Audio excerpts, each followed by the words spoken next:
Hey lovely people, welcome back to Mums and Melanin. My name is Takoni. My name is Kumbo. I'm Iola. And I'm Debbie. So we're back in birth stories, guys, and today we're hearing Debbie's story. It's me. Yes. Yes. So you guys have heard me reference Kiana, who's my eldest. She's 14. I had her when I was 18. So guys, are you ready for the journey? Yes. Bear with me because it's been a while since I've recounted this experience. So as I'm talking, different things may come to my head. But yeah, we'll take it back to, I guess, I was 16 and I was in love. I was young. I thought I was in love. And, you know, when people are in love, we won't give you the story of the birds and the bees. But the long story short is I got pregnant. And literally in that moment, I guess I didn't know what to do. And I think the biggest thing for me was... Did you miss your period though? What happened? How did you... Yeah, like I'm quite in tune with my body. So when my period didn't come, I guess I knew straight away that, okay, this is what it is. But I didn't actually... My way of dealing with it was doing nothing. So I didn't do anything. Like I knew I was pregnant. I told my best friend. So I was like, we sat down and I remember so vividly. We sat down and I was like, okay, I'm pregnant. And then I cried. And then she cried and we were literally on the doorstep of somebody's house, literally just crying.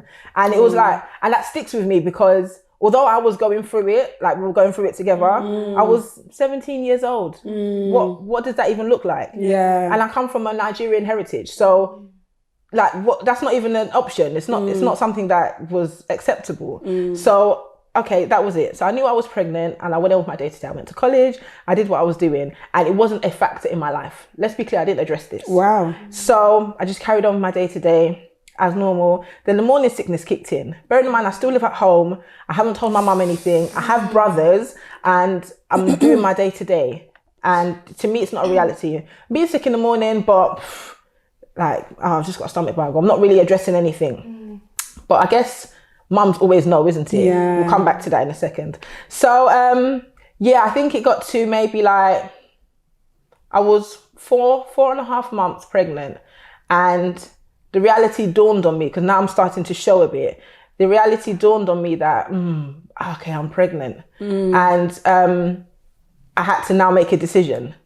And although I'd put it off for so long, I don't know, I was young. I knew that I had to make a decision, but I wasn't ready to face it. And now I had to face it because if I decided that I didn't want to have this baby, I only had maybe, I think it was like a week or two before legally I wouldn't be able to do anything.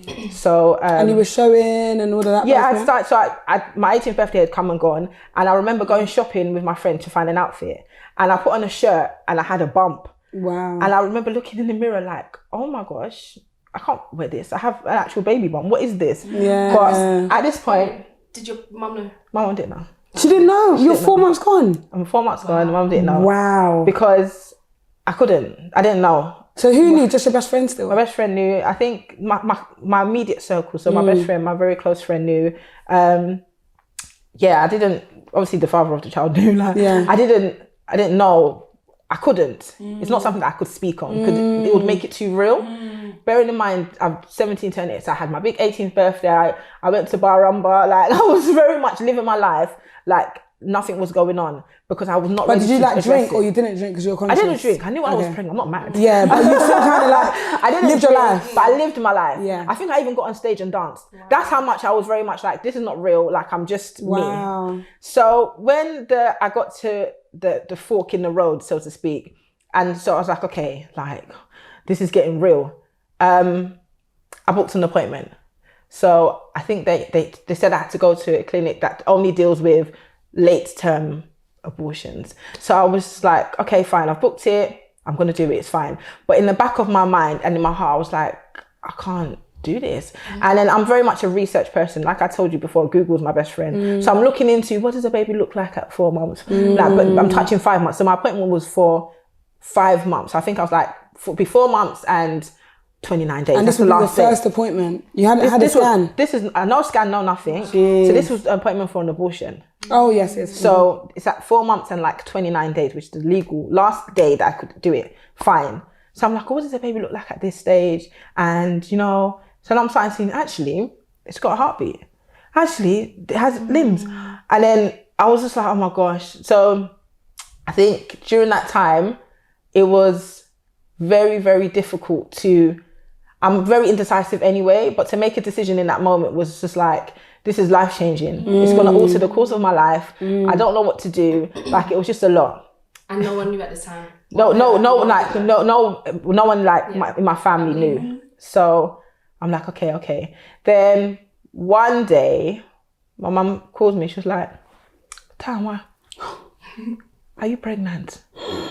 And the fear I felt, like, in my body, I was just like, no, like, why would you think that? No, she said, but I've been noticing that pad is not going down. What's happening?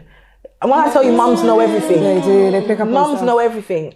But I was so consumed with fear. Like, you know, like, I didn't want to disappoint my mum. Because I knew that this is just shame upon shame of anything you can do. Like, you know, it was a lot. I was like, no, I'm not. I'll prove it, babes. Can I tell you, I went to the chemist and bought a pregnancy test. And I dipped it in water. I said, look, see, it's negative. But what were you thinking in terms of you were gonna have the baby? But I didn't know that I was going to. At that point. I didn't know, because I still had the appointment booked. So I didn't know that I was going to. Yeah. So I'm just like, no. Like, because if I can't have an abortion and then be like, no, it's better that you think I'm not pregnant and then nobody needs to know about this. And then she's like, okay. And then she left it. But you know, mums always know. That inkling. So even in that, like, I'm shaking, like, no, I have to do this now. I can't. I've told her that I'm not pregnant. I can't be pregnant. The day came now, and I woke up in the morning and I didn't go. And I just thought, I can't do this. Like, no, I actually can't. I can't do this. And I cried. Sorry. No, babe. Take a moment. Sorry, this is, like I said, it's been a long time. Of course. So I remember just being like, this child is going to do wonders in this world. Amen, that's it. So I couldn't, it just wasn't an option anymore. Like, so I was like, okay. And then I felt like a weight had been lifted. So now it was just a case of, okay, I need to tell my mum.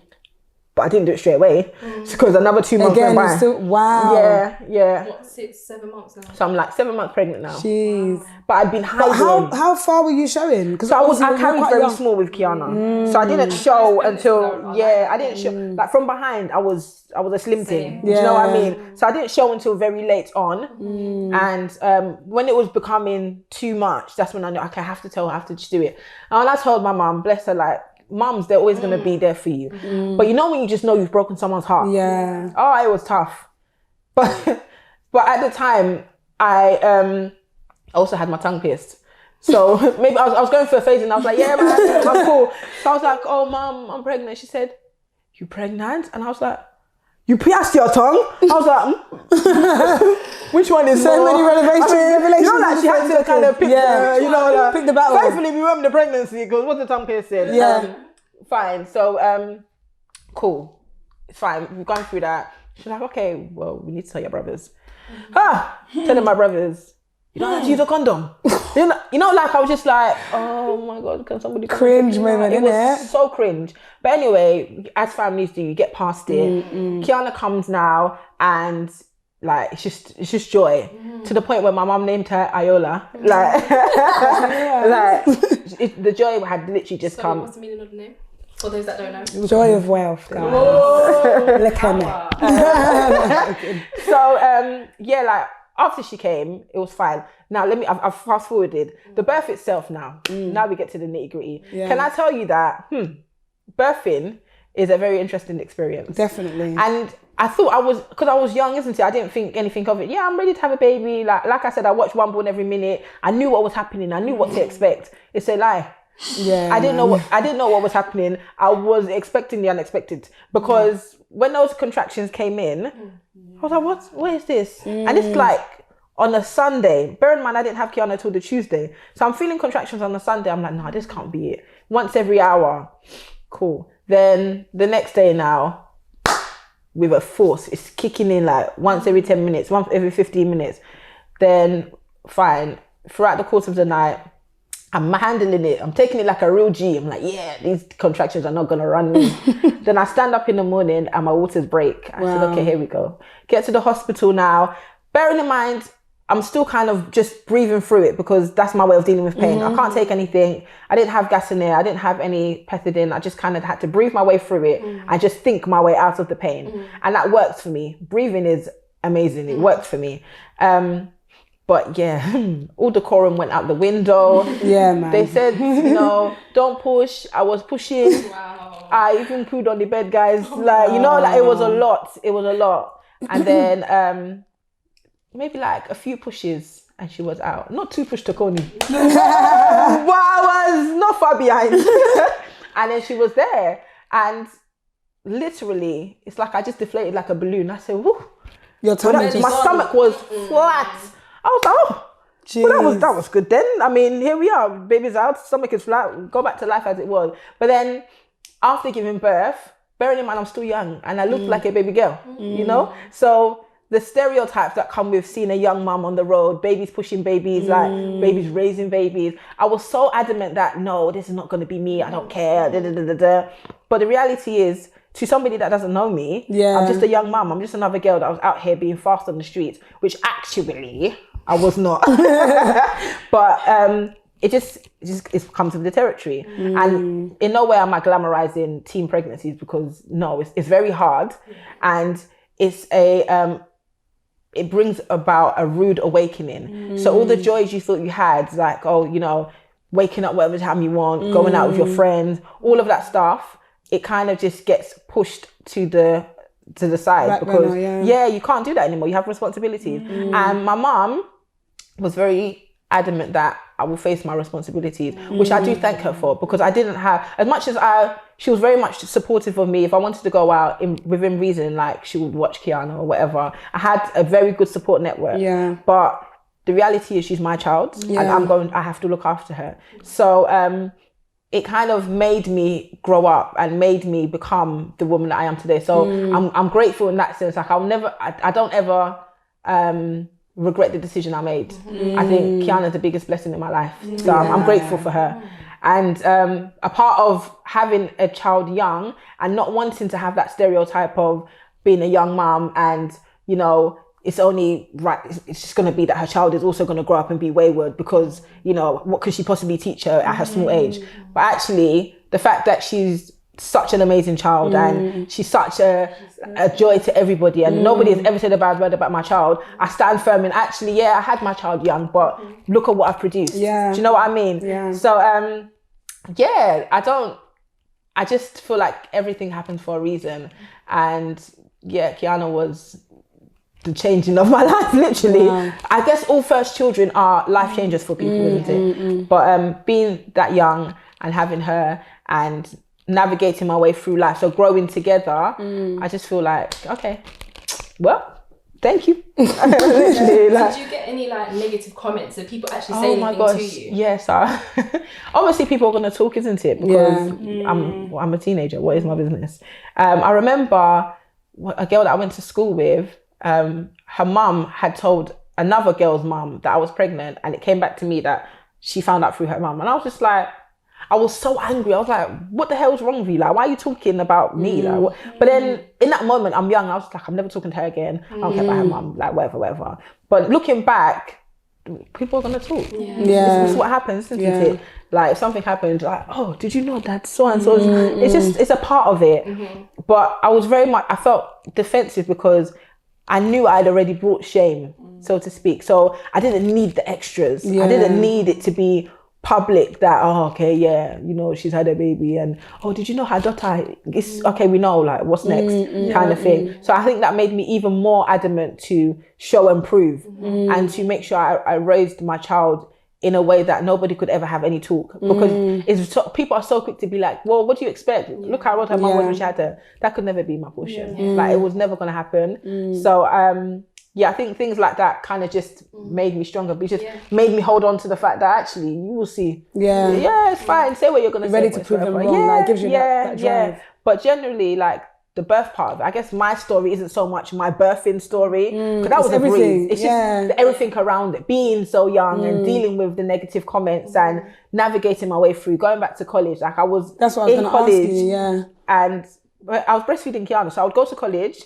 And then in my break, I would go home. So how Kiana. soon after her did you go back to college? So she was born in July. I went to college in September. Oh, wow. So yeah, and Kiana was a very stubborn child. So she wouldn't take bottle. My mum would have her. Time, why she's not eating? I'll be like, okay. Rush home from college, feed her, come back to college. You know, college is a bit more flexible because you might have a missing period here. Of course, yeah. So we did it, and like I said, I had a good support network. I had my mum, I had my nan, I had good friends around me. So like I think I said before, my best friend, she cancelled her shift at work to come and look after Kiana so I could go to work. So I've had that support from early, so it's made it easier. But there's people that don't have that support. Of course. And they're actually doing it by themselves. And being young and not knowing what to do. When I brought Kiana home from the hospital, I was just like, okay, so what happens next? What do we do now? Literally, bath her. Who's bath her? You bath her. Let's see how that goes first, and then I'll tell you if I want to do it. It was a lot. You have to kind of learn. And I thank God that, again, I had people that were showing me, this is what you need to do. Actually, you need to do this. I used to iron her clothes, her vest, her socks. Mum would be like, you have to iron it. I'm like, okay, I guess that's what you do. They'll be ironing them. Yeah. But then I realized, but I just ironed this and she vomited on it. What are we doing here? I realized, it's a trick. But I had to learn, isn't it? And thank God I'm someone that learns on my feet. Yeah. And yeah, but she showed me Pepe, man. So how did you feel with like doing coursework, having sleepless nights, like that side of things? I just had to do it. Like I said, I still lived with my mum when I first had Kiana. So I had the support of my mum. So if it's anything education related, of course you're going to be like, it's fine, I'll take her. But you still have to feed her in the middle of the night. So you just had to get on with it. I just had to get on with it. I just had to do it. And who am I complaining to? Her dad. Okay, but Shabi, we did it together, innit? Like, there's nobody I can complain to. I just have to do it. Yeah. And then as time went on, it got easier. But I guess that's with everything, isn't it? Once you do it enough and you get used to a routine, it happens. So once I knew that, okay, this is when you sleep, this is when you wake up. Mom, I'm going to the club quickly, yeah? Watch out, I'll be back in time. Yeah, like, you begin to navigate your way through. And parenting is a journey. Yeah. And this is it. There's no real manual that will tell you what to do. So you kind of just go with the flow and see what happens. Yeah, mistakes have been made. You learn from it. You move on. You hope for the best. Yeah. I'm still hoping. So far, so good, isn't it? Yeah, definitely. We've gone again 2 more times. So we'll see what happens. Definitely. But yeah, that's literally... Yeah. So is there anything you... Oh, sorry, go. Oh, I was going to say, like, what kind of advice would you give that's what I was going to say. To young mums and stuff? I think for me, the biggest thing would be to talk to someone. Because I didn't tell my mum until very late. And that's one thing I really do regret, because she's my mum. And regardless... she's going to have me, isn't it? No matter how she feels about a situation, she's always going to support me. So I think... I understand that it can be so scary being young and being in a situation and feeling like you can't tell anybody for fear of what might happen. But actually, it's better to say something than not to say anything at all. Because I thank God that I felt strong enough that I was able to just, all right, this is it. This is what I'm going to have to do. But someone else may not. And that can lead to bigger issues. So, talk and... don't feel ashamed. Like, a child is a blessing, regardless of how it comes about. A child is a blessing. And I believe in God, isn't it? So I kind of felt that he's not going to ever give me anything that I can't handle. And in that moment, that kind of gave me assurance of, okay, what I'm doing is the right thing. And thus far, I believe to today that my child is going to do amazing things in this world. Definitely. So, do you know what I mean? So I stand firm in my belief that, okay, I did the right thing. I made my decision eventually, and it was the right one for me. So ultimately, do what's right for you. That's it, isn't it? Can I just say, well done, though? Thank you. She's amazing, and I'm not just saying it because we're on YouTube, but generally, like, she's just respect. She's a very her respect. Like, she's just very humble, very sensible. She has good respect. She's just honestly a child that when you see, you're proud of, even as her auntie. Like, let alone her mom. Like. Honestly, well done. Thank you. I'm proud of you. I'm proud of me, honestly. I'm really proud of me. So thank you so much for watching, guys. Please remember to subscribe to our channel. New episode every Tuesday. Listen, we want to hear your comments, your feedback. Give us some topic ideas. Speak to us. Thanks, guys. Bye.